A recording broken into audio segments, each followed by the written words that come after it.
December 18 పునీత స్పూరియా గారి పండుగ. వీరు జర్మనీ దేశంలో ఉత్తమ క్రైస్తవ కుటుంబంలో జన్మించారు. వీరు పునీత బోనిఫేస్ గారి దగ్గర శిష్యునిగా చేరారు. వీరు విద్యను అభ్యసించి ఒక గురువుగా స్థిరపడ్డారు.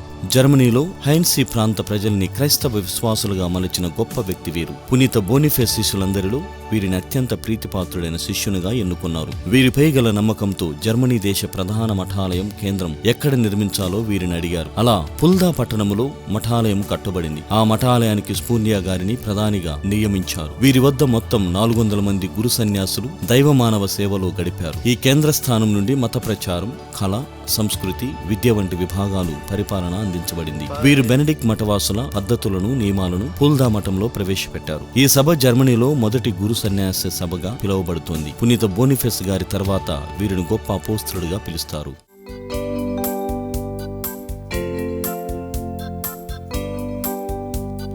పునీత స్ఫూర్తియగారా